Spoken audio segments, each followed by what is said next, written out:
today's lesson, we're going to be talking about dilations, especially those centered at the origin. So for the do now, we've got under which transformation would A prime, B prime, C prime, the image of A, B, C not be congruent to triangle ABC? The first one says reflection over the y-axis. The second one says a rotation of 90 degrees clockwise about the origin. 3 says translation of 3 units right and 2 units down. And then 4 says a dilation of a scale factor of 2 centered at the origin. So based on everything that we talked about prior to this, we should know the answers too. And the reason for that is because the other 3 are rigid motions, right? And there's a phrase that we keep going over, and the phrase is that rigid motions preserve distance between points and angle measure, meaning that if there's a rigid motion, then the first triangle will have to be congruent to the second triangle. A reflection is a rigid motion, a rotation is a rigid motion, a translation is a rigid motion. The only one that's not is a dilation, and that's what we're going to be talking about today. So what exactly are dilations? Well, dilations are transformations that can be an enlargement or a reduction of the pre-image. So that just means either we're getting bigger or we're getting smaller based on what our dilation is doing.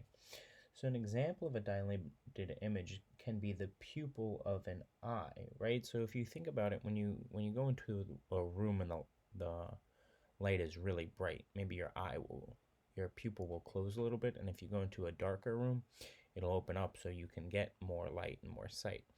So the amount of increase or decreased is called the scalar. Let's see if we can get this better for you. The scalar, the scale factor, the dilation factor, or the constant of dilation. So it could be called any of those things. So be on the lookout for all of them.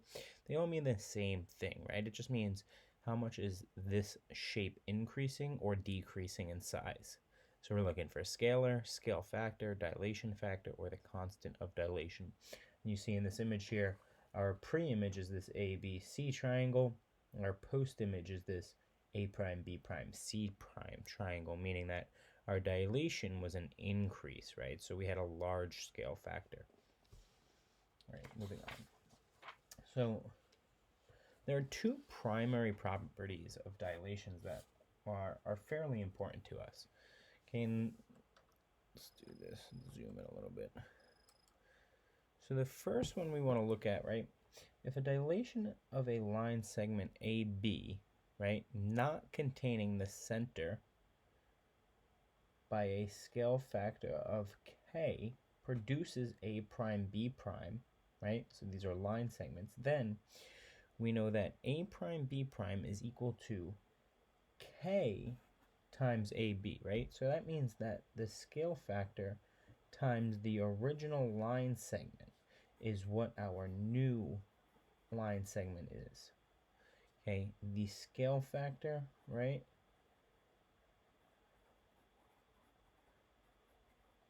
times the original, right, line segment is equal to our new line segment, right? The next thing that we're saying is, well, if that's what's happening, then they must be parallel. And you can see that here, right? You see AB, and then you see A prime, B prime. These 2 lines are parallel. They're never going to intersect. And one thing we remember about parallel lines on the coordinate plane, well, they have the same slope. So this is something that we're going to be on the lookout in the future for. Maybe not in this lesson or possibly the next one. Okay, so be on the lookout for same slope. We don't want to forget those ideas, right? And then perpendicular, of course, means you have opposite reciprocal slopes. So 2 properties we're looking for. This one, A prime, B prime, is our post image, and it is the scale factor times the pre-image. This one, AB, is parallel to A prime, B prime. All right, so we got 2 questions here. And I know they printed out a little bit small, but I did post a link to the actual question sheet, so you should be able to see them. So it says if JK is dilated by a scale factor of 5 with center point not on JK to produce the image JK, J prime, K prime, then which of the following is true? So let's look at this a little bit more closely here. See. Trying to make it better for you guys. I'm just not doing it. All right. So the first one says that they are parallel and that JK is equal to 5 J prime K prime is equal to 5 JK. Well, if we go back to the notes we just took, that's what it's telling us, right? The pre and post have to be parallel here, number 2. And number 1 was, well, it's just going to be the scale factor times the original, right? And that's what we've got going on down here. The first answer choice says those have to be parallel, and the scale factor is times the original, right? Our scale factor being 5 times our original line segment, and that's got to be equal to our new line segment. The other one has something to do with perpendicular. We know that's not true. This one's perpendicular. We can cross those guys out right away. And then they're talking about 1/5. They're doing that to try to confuse you. We know that it was a scale factor of 5, meaning it grew. This shows that it shrinks in the opposite direction. So the second one says, if RS is dilated by a factor of 4 with a center R, then which of the following is true about the segment joining point S with its image S prime? And draw a picture. So if we want to draw a picture, we've got R and S. And then it's saying that there's a scale factor of 4 to bring us out to here, S prime. Well, let's see what's happening here, because it said that it was centered at R, right? Meaning that I'm continuing from here going out to S. It's not the same as this one where we had 2 separate lines, right? Because they were off of the line. Here we're centered at a point that's already on our line segment, so they're not going to be parallel, right? So that's why the hint was to draw it out. So I know that it can't be parallel. I know that it can't be perpendicular. Well, this one says SS prime lies on top of RS. That doesn't really seem right? Because we drew this picture and S prime was over here. So in actuality, it looks like it's going to be this one, right? They're collinear, right? 1, 2, 3. And what does collinear mean? Well, it just means that they lie on the same line, right? They're all on the same line here. If I take my straight edge, I can see that they're all on the same line. The other thing says SS prime is equal to 3RS. Well, that just means like they told you it was a scale factor of 4, right?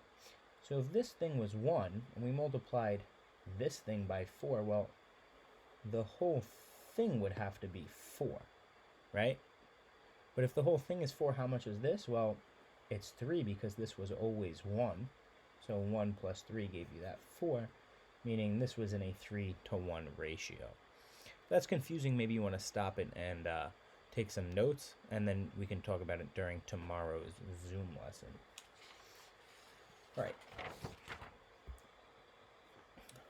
So the next ones we're looking at are just pretty fairly simple, right? It says, what's the relationship between points A, B, C and triangle A prime, B prime, C prime? What's the scale factor? Well, it's pretty easy to see here, right? From A, we're going 1, 1 to 2, 2. From B, we're going 6, 2 to 12, 4. And right away you can see from 1 to 2, we multiply by 2. From 1 to 2, we multiply by 2. From 6 to 12, we multiply by 2. From 2 to 4, we multiply by 2. From 4 to 8, we multiply by 2. From 5 to 10, we multiply by 2. So it's a dilation of 2, right? That means that we are multiplying every x and every y by 2. And you can see here, this smaller blue triangle is our original figure, and this larger, not shaded in blue triangle is our post image, and that's obviously 2 times larger than the pre-image. Taking a look the other way, right? Here we're going from -2 to -1. Well, now it looks like we're going the opposite direction. From 2 to 1, again the opposite direction. 2 to 3, again the opposite direction. Dividing by 2.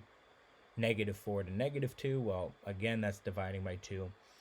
10 to 5, again that's dividing by 2. 8 to 4, that's dividing by 2. But the thing here is we never say divide by 2, right? We always use multiplication for scale factors, right? So we always use multiplication, okay? So how do we use multiplication? Well, instead of saying divided by 2, I'm going to say times 1/2. And you can see pretty clearly that this one was larger. This was our original image, our pre-image. This is our new image. And this definitely got smaller. So when it gets smaller, we're always going to multiply by a fraction. In this case, the fraction was 1/2.